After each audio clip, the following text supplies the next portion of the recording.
Hello everyone, this is Lincoln of Channel Higher Self and Higher Self Teachings, and today I'm here with Lisa Love of Soul Nature. And we're going to present a video to you on spiritual practices. Now the focus of this video is going to be quite unique because we're going to examine spiritual practices according to both male and female energetic principles. Yes. And this is something that usually you don't come across when you're trying to research or discover spiritual practices. Okay, now the reason why we've chosen to do this is that usually men and women benefit in different ways, and sometimes in greater ways, based upon the types of practices they're doing because they relate to their own personal energy system. So men and women have different physical structures and also different energetic systems. Now essentially we have the same energy structure, but the men are stronger in certain characteristics and the women are stronger in different characteristics. And this relates to the chakra system. Okay, so for those of you who've worked with me a lot, I'll often talk about how certain chakras are carrying more of a masculine quality and other chakras are carrying more of a feminine quality. What we seek naturally as men and women is based upon this energetic state of imbalance we naturally have within ourselves, right? The male seeks the female and the female seeks the male. And so usually the energetic practices that a man benefits most from and a man is naturally drawn to are going to be those that bring his system into a type of balance, which means he's actually receiving or cultivating more female energy within himself. And it's the opposite for a woman. Right? She's going to pick those practices that are actually going to give her the masculine qualities, that are going to help her build those masculine qualities within herself. And that's a sense of fullness. Right? And Lisa, you can talk more about that. Yeah, I would like to add as well that, men and women benefit differently from different types of spiritual practices. So it's not only that I'm going to be balancing my energy with this masculine essence or quality, but it's that I'm going to open up my spiritual pathway. I'm going to get into more of that evolved state of consciousness in a feminine way because I'm a woman. And so it'll suit me better to do a feminine energy spiritual practice versus doing a male-based spiritual practice. And for a man, doing a feminine-based practice may have no effect on him whatsoever. He may actually get irritated, because it's like, that's, and vice versa. So what I found is that a lot of the spiritual practices that we do comes from a long time ago, right? Like we think about places like India or Tibet, and really most of the spiritual practitioners were men. You didn't really see a lot of women who were off in the Himalayas meditating in caves. Ramana Maharishi, Neem Karoli Baba, Babaji, these are all men, spiritual teachers. And so a lot of the practice that we have come from these male-based systems, which is a lot of emptying out the emptiness, the formlessness. And I'm going to talk about sex here for a moment, but you think about what happens when a man ejaculates. He goes into a state of emptiness. He releases his fullness. For a woman, it's very, very different. And unfortunately, as women, our feminine practices, our spiritual-based practices got lost along the way, right? The witches were burned at the stake. There was a lot that we know and gathered as women spiritually from a long time ago that has gotten lost. And so I feel like that's what's happening right now on the planet is there's this resurgence of feminine wisdom and feminine empowerment and feminine-based spiritual teachings and practices that are coming from the women themselves. We're sourcing them directly from within. And so for a woman, the empty state can be downright uncomfortable. It can be hard for us to get there because as women, we're so emotionally based, we're so emotionally full, and our wombs are empty unless we're carrying a child. We already carry this emptiness within us naturally. So to ask us to go into more emptiness, to go into more void space, can be very, very uncomfortable for a woman. And so the practices that I have come to inside of myself and that I teach my clients are feminine-based practices where we're really working to nourish and nurture the womb, to ground the womb, like you're saying with those masculine energies of earth, grounding the womb, but also filling and nourishing the womb, cleansing the womb, bringing the womb into a state of peace and harmony, and working with the heart, right? These are a woman's two places of power, is the womb and the heart. And the more that we can resonate within these spaces, the more we're in our body, we're embodied, we can bring our soul and our spiritual being into our body, and we're in our fullness, and we're in our radiance. But for men, it's really the mind, right? That's a man's place of power, is his intellect and his power of his mind and his perception and his discernment. And so for a man, it's emptying the mind, So we have different ways that we can go about things. Yeah, and if we look at the quality of emptying the mind, it's very much, like Lisa said, a movement towards that feminine, right? The divine feminine, that fertile, empty, open space. Right? So men are naturally seeking those qualities to balance themselves. And something that's unique is that even when we look at ancient Indian spirituality, there's the story of Shiva and Shakti, right? And Shiva's up on the mountaintop and Shakti's down in the valley, and they're longing for each other. That whole symbolism is actually a story about our own internal energy system. Our masculine quality resides at the top of the mountain, and that's at the top of our heads, right? Oftentimes there's, drawings, and I know people interpret them different ways, but the eye on top of the pyramid, it's your third eye. It's Shiva on top of the mountain, right? So these symbols appear everywhere in all these ancient traditions. Now, Shakti is that fertile, creative energy, sometimes wild like nature. It just wants to sprout up everywhere. Wells up and it moves and it snakes, much like a woman when she's dancing. Yeah, definitely. And so men and women both have this male center, logic, reason, rationality, and this female center, right, spontaneous creative energy. Now, when mind and emotion, or this mind, this creative energy in the body work together, that's how we create human expression, right? Our intelligence is guiding our creative energy. That becomes the choices we make. That becomes the actions we perform as human beings. Even our interpretive system of being human is based upon our logic and reason, our intellect, making something out of this raw emotional energy, right? And that becomes the shape of all the chakras, right? So men and women aren't isolated as males and females, right? We share the same energy structure, but there's emphasis in different areas because we are men and we are women. And that's the essence that emanates forth. And when you're speaking of the Shiva and Shakti, there's an image that comes to mind where they show the Shiva and the Shakti united as one. So one half is the masculine and one half is the feminine. And so I feel like that is what we're all reaching towards. Is that integration within. And so sometimes one can be too much in their masculine or too much in their feminine, but how do we really unite both of these forces within ourselves?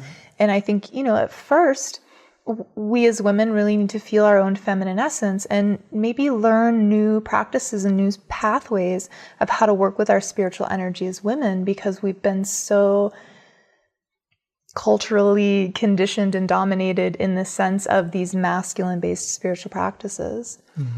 And I see a similar aspect in men as well. Men are disempowered in their male qualities. Yes. So we don't want to. We want to be clear in how we're expressing things. It's not about like the men hurt the women or the women hurt the men. It's not about that. It's that human beings have been hurt in so many ways, and our male and female qualities have been hurt in both men and both women. They get out of balance. Yeah. And often the men that I work with, often they're trying to get their own understanding in the right place. Like they're trying to understand their lives, and the reason why men struggle is they don't know.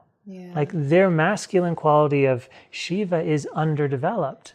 And I'd like to add too, it's unfortunate, just like the women, we have our own story of how we've gotten out of balance. The men definitely have their story. And one thing that I'm aware of is that in our mainstream media and culture, there are a lot of negative images of men. And I have a lot of compassion for that, because where are men learning how to be men? Where are women learning how to be women? I mean, we as women, we have these images of over-sexualized women that then make us feel bad about our bodies and who we are as women. And, and the same for men. And so where are we really learning how to have these qualities within us in a way of integrity, in a way of alignment, in a way of spiritual truth and clarity? Yeah, and the men are mistreated and misguided. We're often taught to be workers, right? Not to use our intelligence, but to use our energy, our muscle, our mental muscle, our strength. As men, we're conditioned to work 40, 60-hour work weeks, and then we'll be loved, right? So we're encouraged to be submissive to this this system of politics, government, economics. And in that state, we feel disempowered as men because we can't use our intelligence. We can't live the lives we want to live. We're not allowed to be creative. We're not allowed to be inventive. We have to survive, right? So men are also being led in a way that is disempowering, just like women are. Like we're treated to be these Neanderthals that, hit sticks on rocks, and women are treated to be these sexual objects that dance and move their bodies. We're both being misguided into essentially being simpletons, not having evolved, higher evolved states of sensuality, sexuality, intelligence, emotionality, like everything that makes us human. We're not encouraged to develop it. We're encouraged to keep it suppressed. Yeah. And that's where these practices are so powerful, because we're actually reclaiming the parts of ourselves that society never helped us develop. Right? We're taking matters into our own hands, and perhaps we're saying, you know what? I want to feel my root chakra energy. Right? And when you start to feel that, it's this Shakti, it's this power, it's this strength that wants to move through you. Yes. And it's intimidating. Right? The first time you feel it, you're like, oh my God, can I trust this? Can I allow this to move through my body? Is anybody watching me? Right? Because you have all this energy that just wants to come into expression. And we've been taught to be afraid of our creative energy, to suppress it, to not trust it, and essentially to give it away to someone else, or to some idea that keeps us suppressed. Especially as women, there's a lot of mixed messages along. We get these over-sexualized images, but then yet when our Shakti, because the Shakti for a woman, I do a lot of Shakti practices, and it is a movement up the spine, and it feels really good. It's very ecstatic, and it moves all the way up to the third eye and out of the crown, and then it can cascade down around, and it's this flowing energy.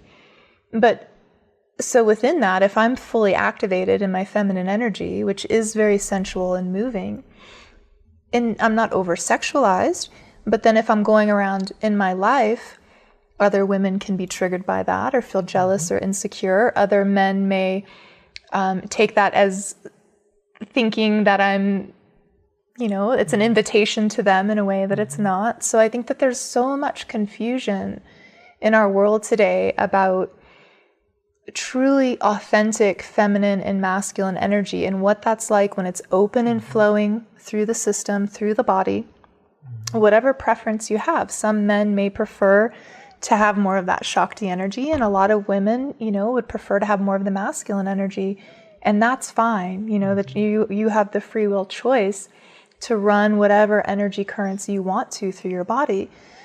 But when that's truly flowing in the body, there's a lot of confusion of what that looks like in the world and how others are going to respond and behave. And I think that that's a part of what keeps us suppressed and closed down. Yeah, and men have it in similar ways.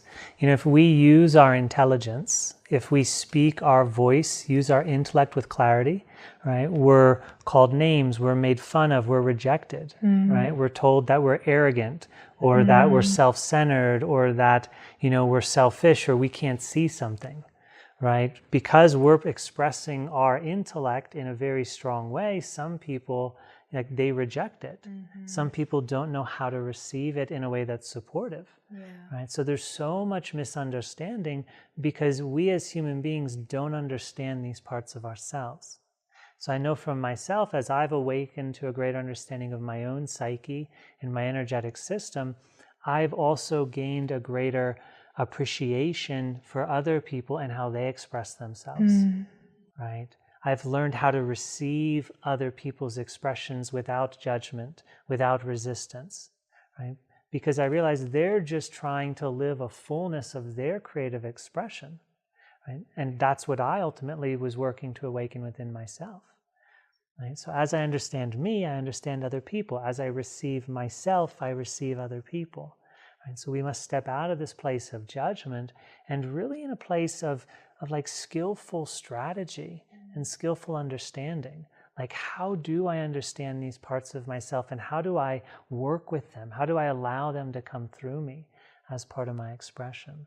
And these different teachings, these practices which we're going to talk about with you, right, they help to really awaken ourselves. Again, I think that's one of the biggest misunderstandings. And we talked about this in one of the earlier videos. People think when they do something, they're supposed to get something. And we say you do the practice to develop something. Cultivation. Yeah, so you're cultivating an awakening inside yourself with these practices. Right? If you do like chakra toning, for example, use like the bija sounds, right? You're awakening your chakra. You're not getting enlightenment. Right? Enlightenment may happen along this journey, but what you're getting is actually an awakening of your chakras, because your mind's going inside your body using the frequency of vibration and sound to awaken and vibrate open these parts of you. So if you understand like why you're doing it and you're perceiving how it works, you're really going to be able to embrace the benefit of it and support the growth of it. So what's the first practice, Lisa? One of the first practices that I guide women on, depending on where they are in their state of their journey, is just that really connecting in, feeling into the womb space. So there's the yoni mudra or the womb mudra, where you're bringing your fingertips of your thumbs right into your belly button. And then you're creating this triangle that goes down right onto the top of your pelvic bone. And right in that inner space is where the womb sits. So just being present with that space of the womb and whatever is authentically arising.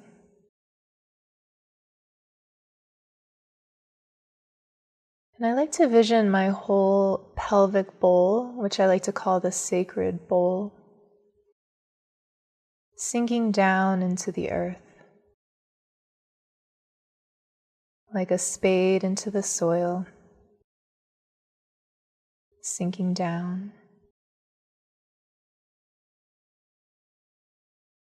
Really getting this sense that the earth herself is holding the whole lower half of your body. And for women, this is really important because we do get so emotional. We're more water in nature. So getting this sense of the earth really holding the womb, the earth grounding the waters of the womb, that you're held in earth, starts to bring the feminine energy system into a state of balance, and giving her a sense of solid ground and structural support. And then feeling all the watery emotions sinking down and out into the earth. All these swirling tides of emotions, they just flow down like a waterfall or a river, right into the earth. And deep in the center of the earth is where the Shakti energy lives, this fiery heat and warmth. And we begin to draw up the fire and the heat and the warmth of the Shakti energy, the Shakti current. We breathe her right up through the yoni, right up through the cervix and into the womb. And feeling this expansion and radiation of this Shakti life force, feminine energy expanding through the womb and lighting up and radiating out through the whole sacred bowl.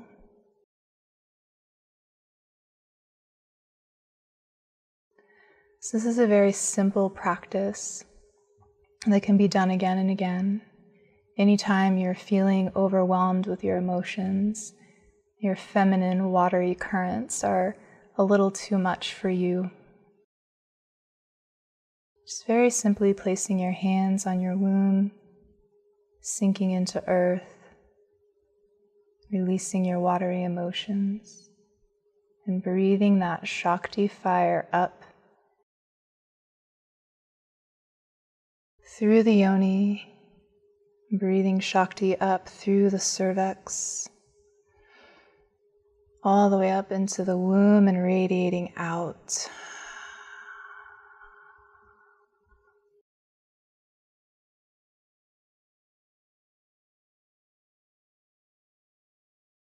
And I would also like to say men as well can do this practice.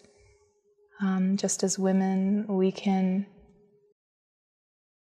do the masculine-based spiritual practices, because we all have these masculine and feminine qualities within.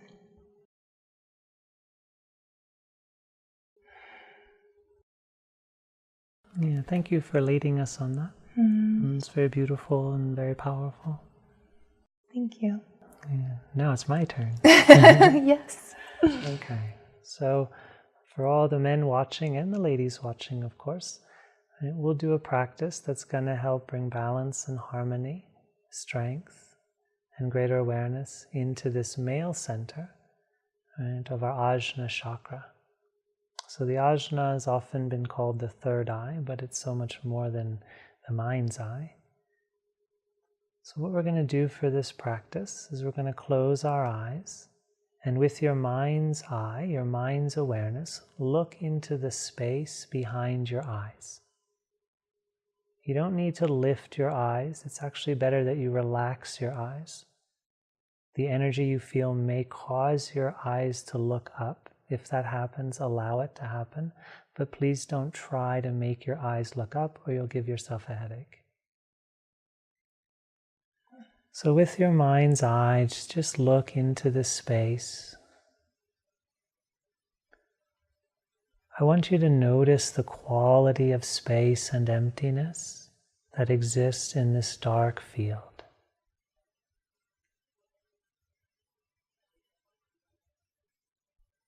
So notice the space and the silence. And now you can start imagining that you're looking into outer space with all the stars. It's like looking up at the night sky. So in your mind, picture the night sky and see all the space that exists around you. And feel that grand quality of openness.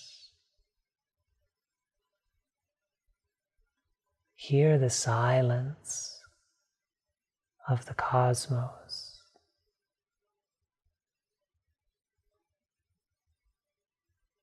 You're surrounded by a sea of open space.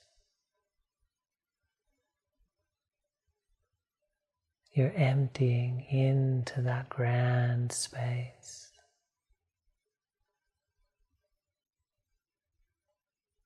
You're becoming this formless clarity.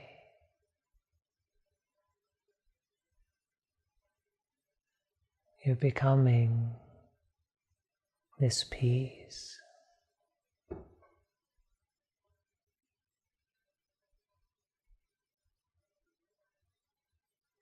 Feel the openness of your own awareness. Feel it filling your mind like the sky and stars.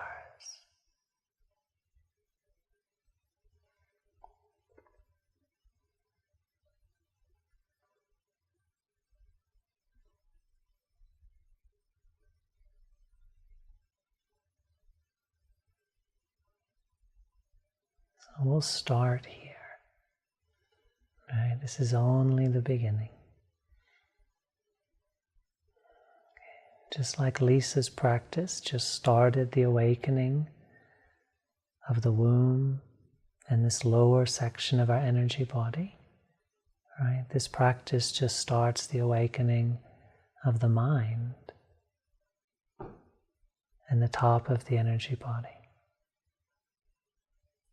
Right? There's so much more that happens as we go deeper into these creative energies and into this open space of consciousness.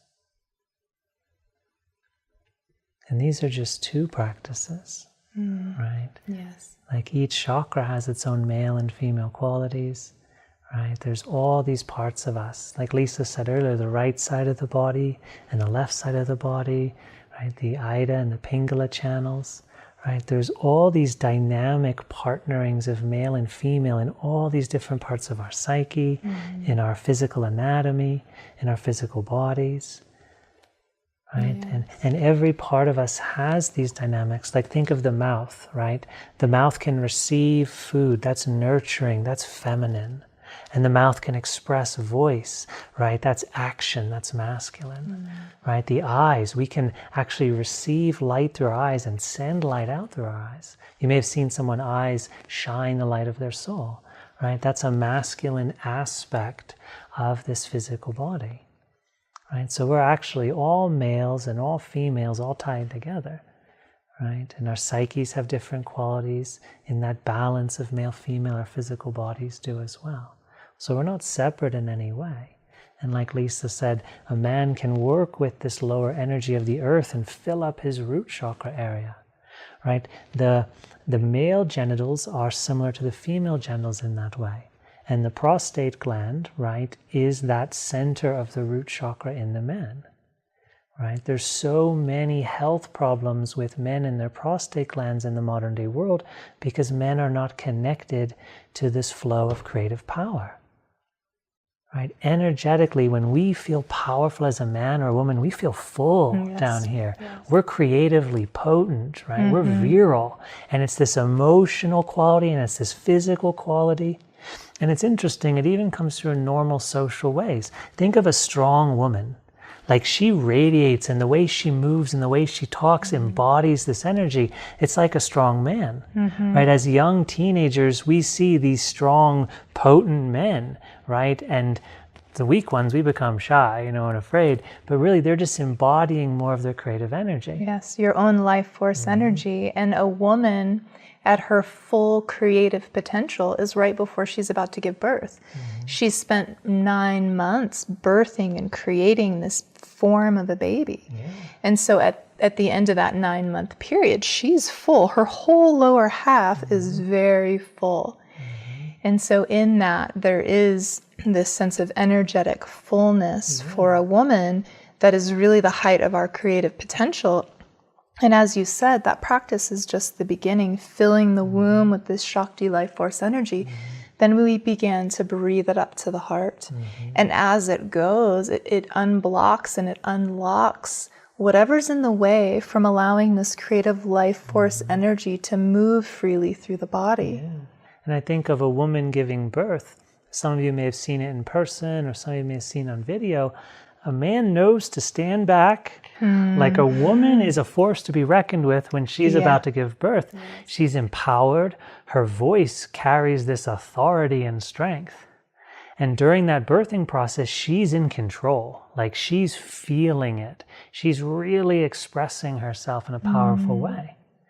And then I also think of women who've done the conscious birthing process, who maybe do like a water birth and a meditative birth. They're very absorbed into themselves. They're very focused. And again, they're manifesting or emanating these masculine qualities of control and of authority, right? They're in their bodies with that experience, really guiding that creation. So in that experience of a full woman, she very much embodies those personality traits of fullness, which brings her more into these masculine qualities of herself. Expression. Yeah.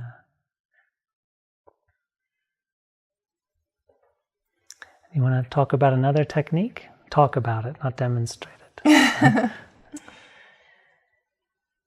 Yes. For women, emotions are a core theme. We often get overwhelmed by our emotions, and as women, our emotional nature is our strongest nature, whereas for a man, his masculine strongest nature is his mind, is his intellect. And so when we're in that emotional space, our intellect isn't as strong to be able to guide us and navigate us out of that. And so a really important feminine practice is to learn how to work with your emotions. And what I find is the human energy system, it's a closed loop. Even our body is pretty much a closed loop, minus our mouth and the anus, really, the bottom part of our body. And so it's learning as women how to release the emotional energy from our body and not having that natural pathway that naturally wants to happen in our energy system of the emotions just swirling and looping. And so there's many different things that we can do as women to navigate our emotional realm, to release it from our energy system so that we can come more into a state of peace and harmony, so that we can access our intellectual center a little bit better. Mm-hmm. Some of my favorites are, the first and foremost would be taking a bath, because the water is akin to the watery emotions of a woman. So taking a bath with some Epsom salts, salts are very drawing, and stating this conscious intention that the water and the salt are going to help pull out and release these emotion waters of my being. Lighting, a candle, playing some nice music. It's also relaxing to the body, and so we can relax and we can settle down. So it's one of my favorite practices that I share with my female clients, are taking spiritual baths to help tend to our emotions. And then the other one would be very simply just laying or sitting on the ground. It's wonderful to do it outside in nature, but like right now, it's probably 10 degrees outside in Crestone, Colorado, so it's pretty cold. So just laying or sitting on the floor. And, you can place your womb, your belly on the floor if that's uncomfortable, just your sit bones on the floor. And really visualizing, like we did earlier in that practice, that all the emotions that you're feeling are in this watery substance, and it's flowing down and out of you. And to go back to the bathtub, I'll often visualize as I'm releasing the water from the bathtub that water is containing all of that emotional overwhelm. And as I'm releasing the water from the tub drain, I'll lay there with it and really feel that sensation of the water moving down. And as it's moving down and out into the earth, which is where the water from the bathtub goes, it's also taking with it and collecting all of that emotional overwhelm. So you can do the same thing just sitting on the earth is also very effective. Yeah, it's very good practices. And it's interesting because a female's naturally more energetically alive, right? Emotionally alive. Her energy body has more potency than a man's, right? And so she's benefited from actually coming into contact with the earth, with the physical energy, which is more masculine in nature. Right, because we have these the holding, the containment, much like we would if a woman's emotional, she tends to want to be held and hugged. That will make her feel better, which is that masculine solid containment. And in a man's practices, like we don't want to lay on the ground. We want to go into the emotions. Now, most men will say, no way, but actually what you're seeking is the feelings of power, of potency, the feelings, the energies of life. That is what you want. Like as a man myself, the quality of a woman that is most attractive is her feminine creative energy. Why? Because I don't have it. Right? I don't have as much of it as I do my intellect. So I notice it's like out of balance in me biologically. So my biology seeks that potency of female creative expressive energy. Right? It's that simple as a biological trait. Yes. And so many of the male practices, we're seeking emotion. So what do we want? We want to do mantra or chakra work. We want to do something that works with the energy of the body, right? The other thing that was interesting is you talked about the water and the flowing down, and the water is a feminine element, and opposite that is the fire, right? And then earth and air are opposite, right? So fire and water are opposite. Water flows down. All the streams flow down the mountain. Yes. Waterfalls, rain, it's all downward movements. Fire rises up, right? All fire raises towards the sky. And so a woman is actually doing something feminine by working with the water and emptying down. And it's serving her by balancing her emotions. To empty out, to come into that, it's more of a state of empty presence. Yes. And with a man, we usually want more empowerment. So we do the Kundalini raising practices or the breath of fire. We do things that excite us, and that brings energy up to the brain and up to the intellect, and then we become super creative or very intelligent, potent. We create through our minds in that way. So for us, we don't want to feel too much emptiness, or else we're not feeling like a man, right? And so we want to do these potency increasing, fire raising energies that enhance the male qualities. Then we feel more potent as a man. Yeah. So there's no really right or wrong with any of these. All. It's not like do this practice to get more masculine energy or do this practice to get more feminine energy. For me, it's really about creative exploration. Because in my experience, I'm a soul. I'm an invisible, formless form of intelligent, aware, creative energy. And even my energy at the soul level is formless. And I interact with the forms of the physical reality, the emotional reality, and the mental reality. And I'm free to change them, to shape them, to do what I want with them. And so for me, it's really about where are my practices going to take me? Right? Into what parts of the universe am I going to explore more? Am I going to learn about my creativity in my mind or in my emotions? Am I going to learn what these emotional energies are communicating to me? Right? So it's not necessarily about the best. And I know that's a real popular advertising tool, like I'm the best teacher, I have the best technique, this is the highest guru. I mean, there's even websites that rate gurus and compare gurus, and that's pretty ridiculous when you understand that life is circular. The whole universe is spherical in nature, right? Nothing is higher or lower. Everything's just different. And everybody needs different things at different stages in their journey. Even different teachers and teachings. Right. And I would also like to add, it's about the balance, bringing the balance to the feminine energy system or to the masculine energy system, as we spoke about in the beginning of the video, about how we're out of balance, how there have been things that have happened in our society that have really misshapen the masculine and feminine energy. And so if we learn to understand what that is inside of ourselves in this practice of self-exploration, then it's authentic. It's like I am authentically in my feminine energy, which may look totally different and manifest totally different than another woman's. Right? Because we are all unique individuals. And then also, these practices can help with our healing.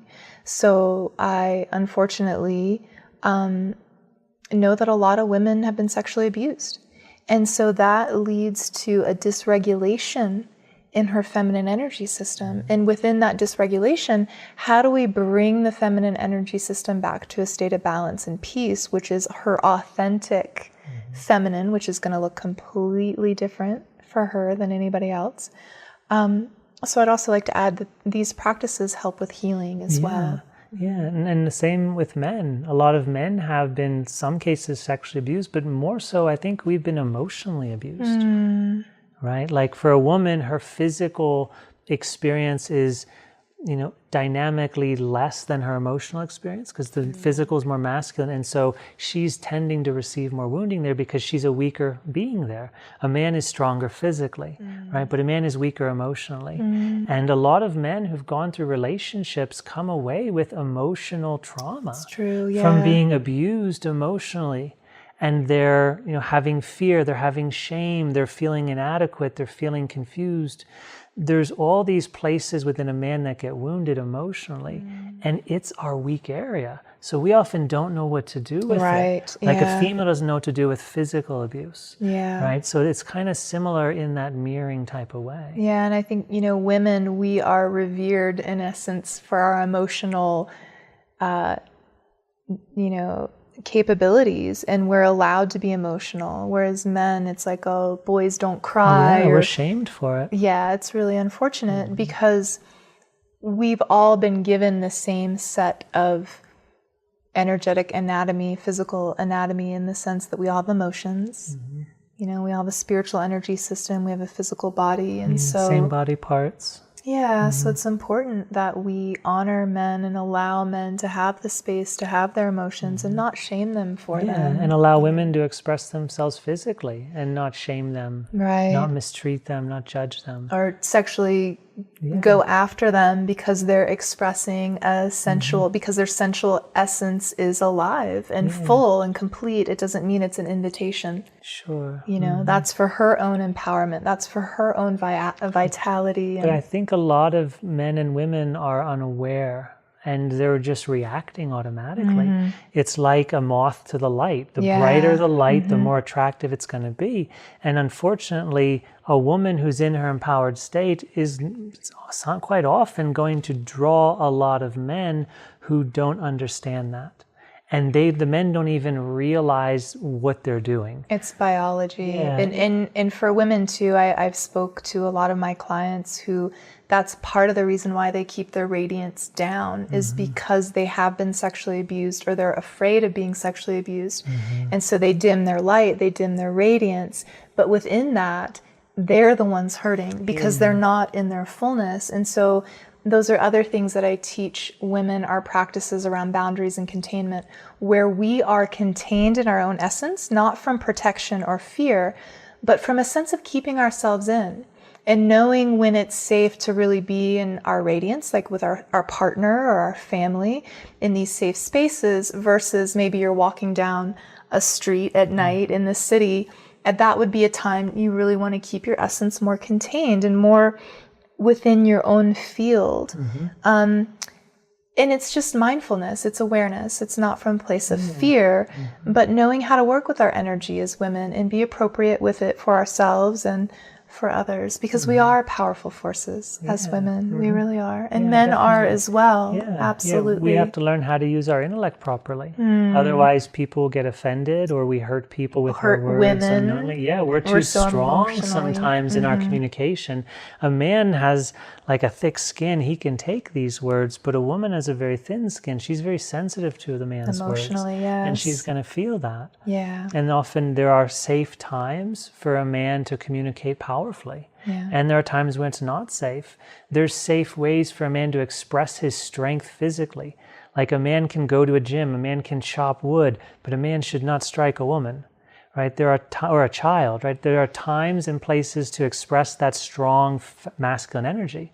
Because as men, we get frustrated. We have all this fire building up, and we need to learn healthy ways to express that that's not damaging to ourselves, to other people, to society, to relationships, to families. Right? And so it's a lot of it, like Lisa said, is about self-awareness and also about a type of maturity in how to work with these parts of ourselves. And there's practices for all of this. I often teach disempowered men to pick up physical exercising. And they'll think that's not spiritual. It's like, but you don't understand what it's going to do to your energy system and how it's going to change the quality of your emotions, your mind, and your psyche. And when you're transformed by being more physically empowered as a man, that quality of energy is going to transfer into your meditative practices, right? But if you're not being masculine in your potency as a human being, that's going to carry over as a form of inadequacy and weakness in your other creative endeavors. Every aspect of your life. Same with a female. If she suppresses her creativity and her emotional expression and dulls herself, she's not going to be able to progress very well in her spiritual path. Or the creative things that she wants to birth into her world. Which is very much spirituality. Or raising creative consciousness. Right. Or raising her children or being in her relationship. And all of these things are spiritual. A lot of people dissect spirituality and they place it in the level of the mind. Right? Imagination, visualization, like Lisa said, a lot of these male teachings, male teachers, male lineages, male practices. And I think people miss that being human is the spiritual journey. Being human is what our souls are doing. That's what we're here to evolve into, right? Learning how to consciously create in the human experience. It's not about going to another planet or going to another dimension. And I should know that because I spend like 4 to 6 hours a day going to other dimensions for people. Like they have me channel and I leave the body and I go places. But I'm telling you, the purpose is to actually be here in the body, right? Because this is the richness of life. This is the fullness of life. And when we master this, right, the next place we go to is an energetic place of higher vibration, right? But we can't get there by trying to escape here.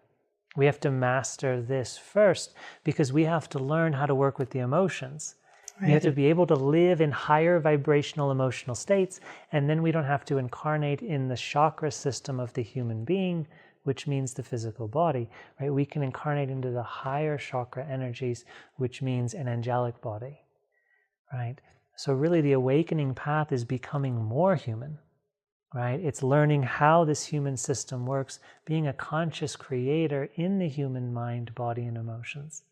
And it's not so much about what you know, it's more about how are you creating? How are you being? Yeah. How are you in your physical being? Yeah, what energy are you creating? What understanding are you creating? Right? What life are you creating? And if you live from your heart, right, then you find that balance between the male and the female. Right, exactly. Right? And then the spiritual heart awakens, and it's this deeper place of creative intelligence and creative potency.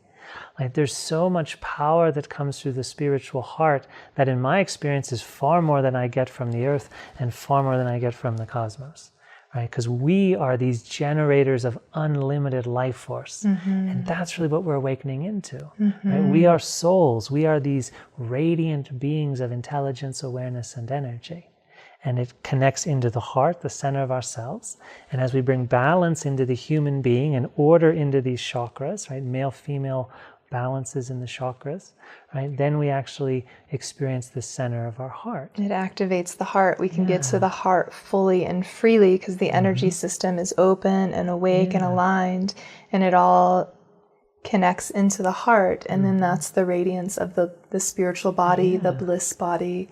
It's Shiva and Shakti coming together as one, right? Some call it the Christ consciousness, right? Which in my experience is the child of the divine masculine and divine feminine coming together, right? And I know there's stories about Jesus Christ, but for me the Christ consciousness is beyond just a historical story or a historical person, right? It's really about what happens in ourselves when the divine masculine and the divine feminine come together and create something new, right? The child, the Christ consciousness, and that's your soul, right? That's your soul awakening. It's the energetic signature, the energetic frequency of the Christ consciousness. Yeah. And the angelic consciousness as well that you spoke of earlier. Yeah, we're learning how to be true human beings. And it requires us to go into the human experience to learn that. And so all these practices, I know there's so many and we've touched on just a few, but these practices really help our consciousness, our soul, get embodied into the forms of the mind, emotions, or physical structure. And in that way we can create a blissful life. Right? Because we seek spirituality because we're unhappy about our human lives. And it's a disservice when some teachings encourage us to try to avoid human life. You know, sit in a cave and meditate all the time, think about beings in other dimensions and planets and pretend you're one of them. So no, you can't avoid your life. Like, yeah, we all have incarnations beyond this earth. Yeah, we've all been in other star systems, but we're here now. And that's where the lessons are, and that's where the challenges are. This is our place of power, is right here in this moment, in this body. This is all that we have, is this. This is what's real. Yeah, that which appears in our consciousness is what we're supposed to be interacting with, you know? Okay. Anything else you want to share? I feel complete. All right, she's complete. That means we're done. All right, I hope you enjoyed our conversation. There'll be more to come. I hope that the information benefited you. I hope maybe it opened your mind to some new ideas. And I hope you enjoyed our energies as we shared ourselves with you. Thank you. Be well.